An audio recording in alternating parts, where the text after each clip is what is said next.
La mayoría de las personas acudirían a un oficial de policía si se sintieran amenazadas o en peligro. Y aunque la mayoría de los oficiales de policía son ciudadanos confiables y respetuosos de la ley que buscan ayudar al público, no todos lo son. Y algunos incluso se han convertido en asesinos en serie. En este video, exploramos a exoficiales de policía que se volvieron rebeldes y en lugar de perseguir a los criminales, se convirtieron en criminales ellos mismos.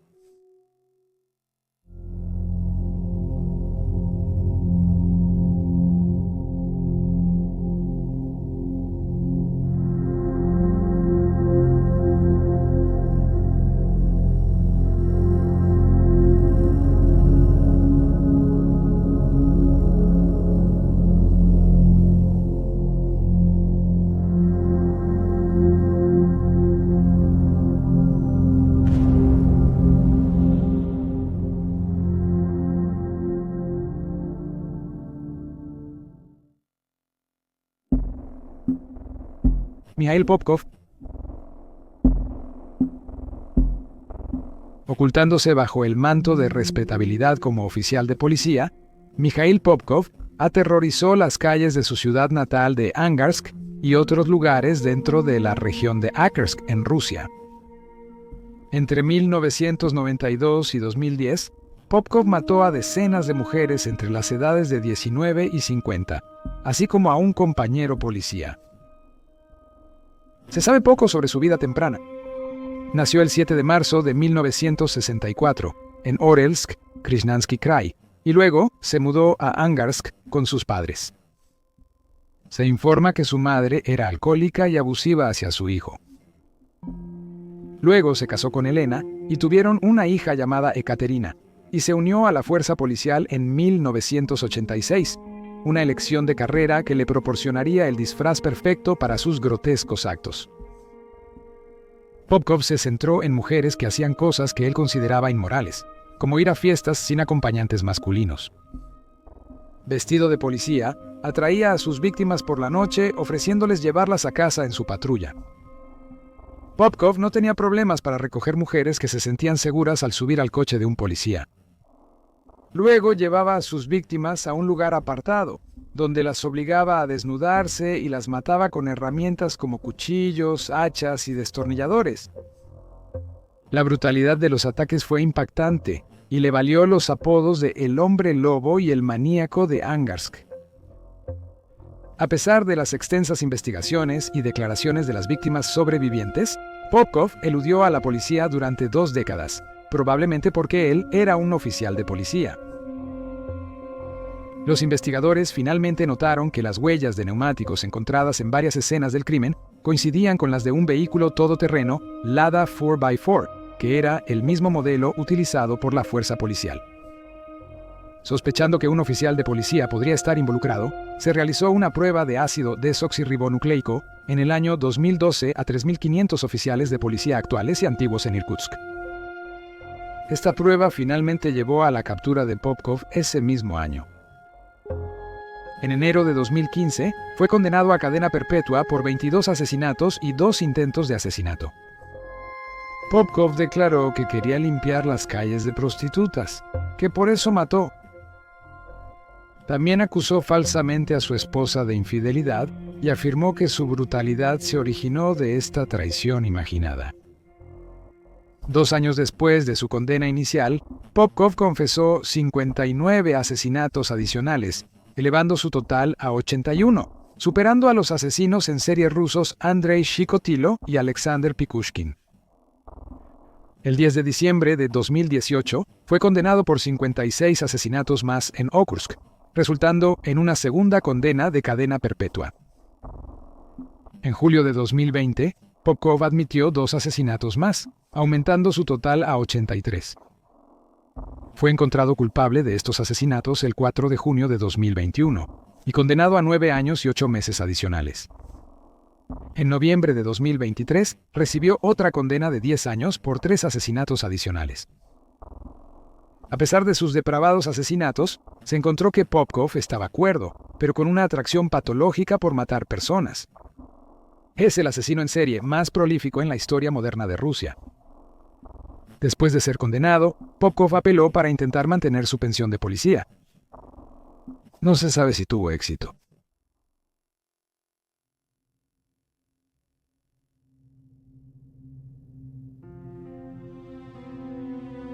Anthony John Sully nació el 2 de enero de 1944 en San Francisco, California.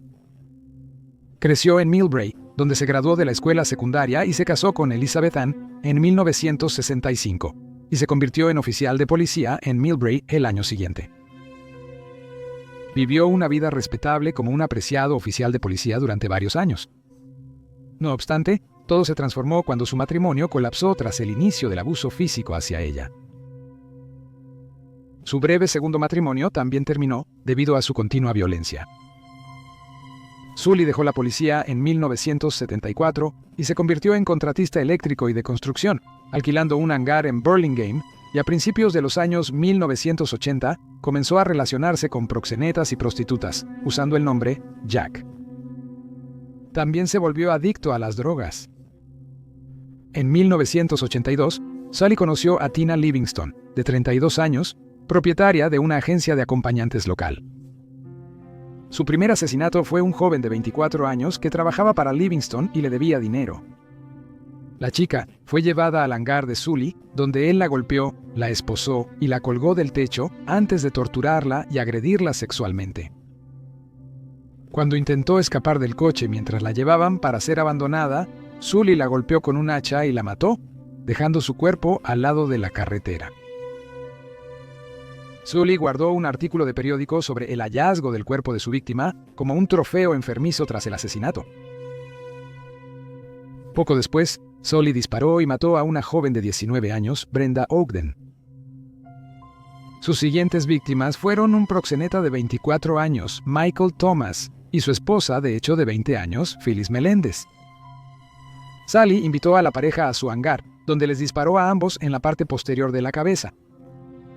Luego colocó los cadáveres de Ogden, Thomas y Meléndez en tambores de 55 galones, llenándolos con concreto, y luego los arrojó en el parque Golden Gate, donde fueron encontrados unos días después por un patrullero. La siguiente víctima de Sully fue Barbara Searcy, una exnovia de 22 años, a quien nuevamente le disparó en la cabeza antes de envolver su cuerpo en láminas de plástico y arrastrarlo con una cuerda detrás de su coche. Finalmente lo arrojó cerca del templo del Aguapulgas. La última víctima de Sully fue Catherine Barrett, una traficante de drogas de 24 años, a quien apuñaló 6 veces en el pecho y le golpeó varias veces en la cabeza con un martillo. Luego arrojó su cuerpo en la calle en el distrito industrial de South San Francisco. Anthony Sully fue arrestado el 25 de agosto de 1983, después de que los investigadores coincidieran positivamente sus huellas dactilares con las encontradas en barriles que contenían los cuerpos de Thomas, Ogden y Meléndez. Sully fue acusado de 6 asesinatos, pero alegó su inocencia en todos los cargos. El 3 de junio de 1986, un jurado declaró culpable a Sully de todos los cargos y lo condenó a muerte. Tras el anuncio del veredicto, Sully pronunció un discurso de 40 minutos proclamando su inocencia. Sully fue alojado en el corredor de la muerte en la prisión estatal de San Quentin. Pidió 2 veces que se le conmutara la sentencia. Una vez en 1991 y nuevamente en 2013, así como un nuevo juicio, pero todas sus apelaciones fueron desestimadas. Durante los 20 años que Sully estuvo en el corredor de la muerte, fue visitado frecuentemente por Kent Nielsen y su esposa. Kent conoció a Sully en 1969, cuando tenía 16 años, y trabajaba en una estación de servicio móvil que servía autos para el departamento de policía de Millbrae, donde Sully era un oficial de 25 años. Se hicieron amigos, pero se distanciaron después de que Sully dejó el departamento en 1974. Nielsen se reconectó con Sully en San Quentin en 2002.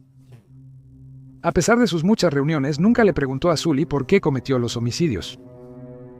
En una transmisión de CBS de noviembre de 2023, Nielsen expresó arrepentimiento por no preguntar, creyendo que Sully habría compartido todo con él.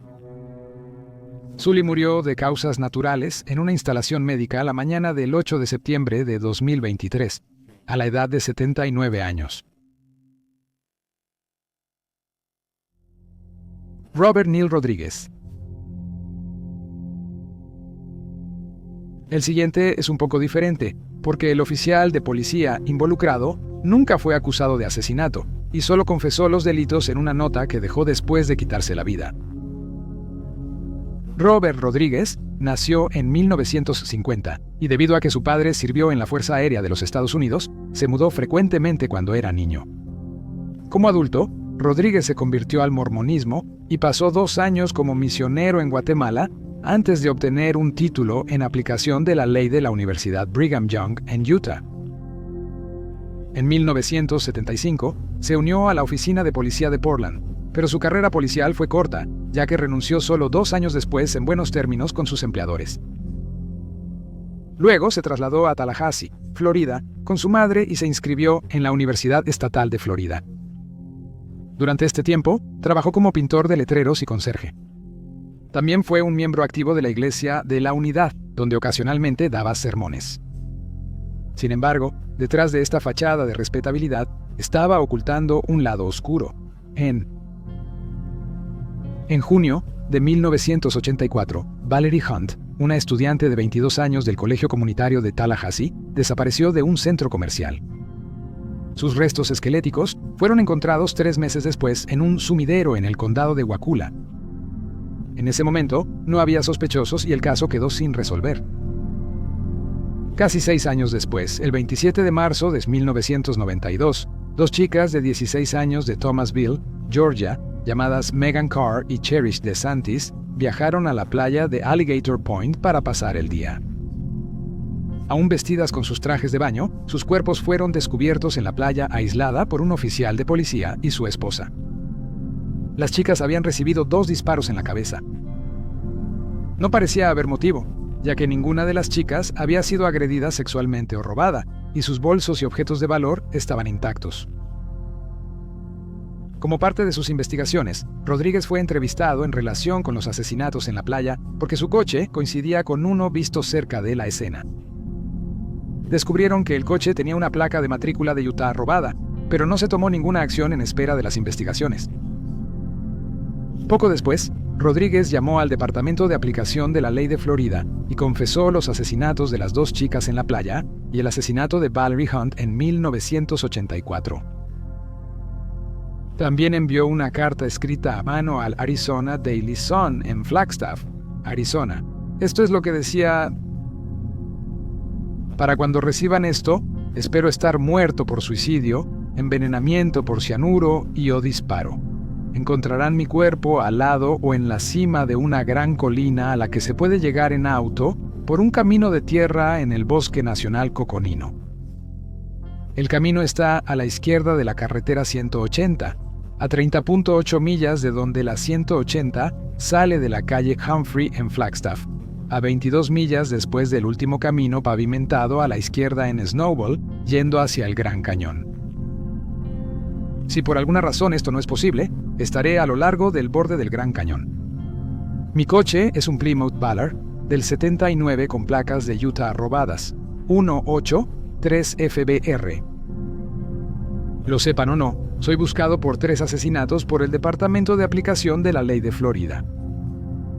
Al agente McGarvey, allí le agradecerá una llamada de usted cuando encuentre mi cuerpo y le informará sobre los detalles. Puede decirle que el tercer asesinato es de Valerie Hunt en 1984 y que recibirá detalles completos de los 3 por correo. Puede tomarse libre el fin de semana. No creo que puedan probar ninguno de los 3, pero no puedo vivir conmigo mismo si voy a actuar así. Gracias, Robert Rodríguez. Escribió 2 cartas adicionales, una dirigida al Departamento de Aplicación de la Ley de Florida y otra al Arizona Daily Sun, en las que proporcionó una confesión detallada explicando su razonamiento para el asesinato. Afirmó que había fallado en violar a sus víctimas y para evitar ser atrapado las mató. Las autoridades buscaron a Rodríguez y encontraron su cuerpo en una parada de la I-40 en Nuevo México. Rodríguez nunca fue llevado ante la justicia por sus asesinatos, ya que eligió terminar su vida a la temprana edad de 42 años, convirtiéndolo en otro policía convertido en asesino fuera de las calles.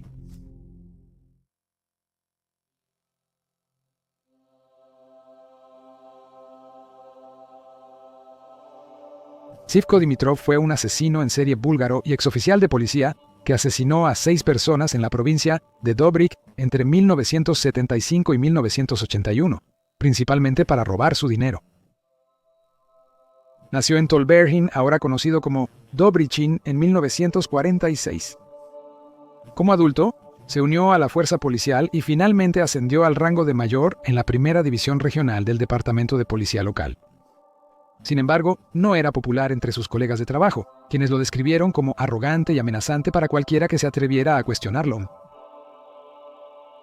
Dimitrov cometió su primer asesinato en el otoño de 1975, cuando invitó a un hombre llamado Yubin Yankov a la casa de su padre en Tolberhin. Atraído por Yankov al sótano, donde cerró la puerta y le disparó en la espalda con su pistola de servicio. Su motivo era robar el dinero que creía que Yankov portaba. Sin embargo, no encontró dinero en el hombre y en un arranque de ira arrastró su cuerpo y lo arrojó a un pozo en el jardín. 2 semanas más tarde, Dimitrov solicitó a los inspectores de salud tomar muestras del pozo. Descubrieron una infección bacteriana inexplicada, lo que llevó a que el pozo fuera sellado. Sin embargo, por razones desconocidas, los trabajadores no realizaron una investigación exhaustiva que podría haber revelado los restos de Yankov. Alrededor de 6 meses después, Dimitrov mató a un hombre llamado Sabaidin Bayaktarov, a quien nuevamente tenía la intención de robar. Le disparó en la cabeza con su pistola de servicio. Luego roció el cuerpo con gasolina y lo incendió antes de enterrar los restos. Luego reportó a Bayaktarov como desaparecido, pero las autoridades no pudieron localizar el cuerpo. Su tercera víctima fue una mujer llamada Sikaya Kerimova, a quien atrajo a una zona remota con la intención de robarle. La mató de una manera similar a Bayaktarov y enterró su cuerpo en la misma área. Tarde en la noche del 9 al 10 de febrero de 1981, Dimitrov, haciéndose pasar por un oficial de policía, llegó a una tienda departamental en Tolberhin. Se acercó a los 2 oficiales de seguridad que eran responsables de vigilar a los únicos 2 empleados presentes en ese momento. Les dijo que él se haría cargo y que podían irse a casa. Dimitrov luego informó a los 2 empleados, Pasha y Blaika, que necesitaba medir el tiempo que tomaría llevarlos en coche al banco más cercano. Confiando en él como un oficial de alto rango, recuperaron una bolsa que contenía los ahorros de la tienda, que sumaban aproximadamente 100.000 levas, y los 3 se subieron al coche de Dimitrov para comenzar su viaje. No está claro qué sucedió después, pero ambos empleados terminaron muertos. Después de matarlos, llamó a su amigo, Sir Biden, y preguntó si podía pedir prestado su coche. El amigo estuvo de acuerdo y recogió a la novia de Dimitrov, Pepa, antes de conducir al lugar especificado. Pero cuando llegaron, Sir Biden se horrorizó al ver a las 2 mujeres muertas. Pero antes de que pudiera decir algo, Dimitrov sacó su pistola y disparó a su amigo hasta matarlo. Luego, puso el cuerpo de Sir Biden en el asiento del conductor de su coche y colocó su propio reloj de oro en su muñeca. Luego, tomó las bufandas de la mujer muerta y las empapó en gasolina antes de ponerlas en el depósito del coche y prenderles fuego en un intento de echar la culpa a su amigo. Dimitrov y Pepper huyeron del lugar. Sin embargo, su plan falló cuando las bufandas se apagaron por sí mismas, dejando tanto el coche como los cuerpos intactos. La espantosa escena del crimen fue descubierta accidentalmente al día siguiente por 2 policías de tráfico. Tras identificar el coche como propiedad de Dimitrov, interrogaron a conocidos que confirmaron su reciente salida de la ciudad con su novia. Finalmente, Dimitrov fue arrestado en un tren por oficiales de policía que lo reconocieron. Dimitrov confesó todos los asesinatos en un intento de evitar la pena de muerte, pero a pesar de su cooperación, aún fue condenado a muerte. A pesar de varias apelaciones, Dimitrov fue ejecutado por un pelotón de fusilamiento dentro del año de su condena. Murió a la edad de solo 35.